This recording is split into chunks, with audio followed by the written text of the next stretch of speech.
kamalayan ay nasa tao yan. Amen po ba? At ang pangalan ng kamalayan ay Noah, na ibig sabihin kamalayan na nangangarap ng kapahingahan. Kung atin pong intindihin ang buong kwento kung bakit nangangarap siya ng kapahingahan, dahil ang maraming kamalayan na ang dumaming kamalayan ay yung kamalayan na nangingi ng kanyang kamatayan, which is Methuselah. Yun po yung dumami. So, nanganak siya ng 3 anak at isa dito si Ham. Ang kamalayan na yun ay nanganak ng 3 at isa si Ham. At ang kanyang naging anak na si Ham ay may ibig sabihin Heth.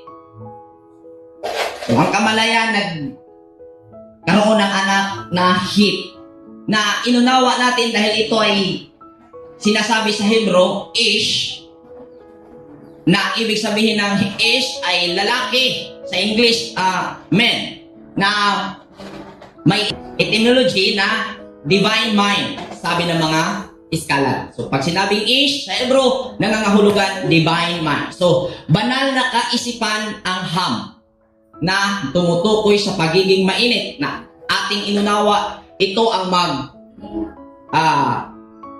sasagawa na progresibong damdamin para gawin ang mga bagay-bagay. Ibig sabihin, ito ay nasa bawat individual. Bawat isa sa atin mayroong agresibo, mayroong pagiging mapusok, pagiging mainit. Kung sa Bisaya pa, pagkainit diha sa mga gimbuhaton. So, naani sa matag tao, maingon nga ang tao usa ka kalibutan. Kasabot mong kalibutan, kaya pagsabot rabas ubas kalibutan kaning universo. Pero sa to ang mga Bisaya, pag maingon nga asa man tong sundan dre, amot wa ko'y kalibutan ana. Means wa ka, di ka aware. Wa ko'y kamalayan ana, wa ko'y kalibutan. Ang katotohanan, ang tao ay isang kamalayan na hindi napansin at hindi naunawaan ng tao, hindi niya ito natuklasan. Kaya ang kanyang pagkakaunawa ng tao ngayon, tayo ay divided, separated, bawat isa. Ngunit ang katotohanan, isa po tayong kamalayan at iisa po ang kamalayan na mayroong mga ideya.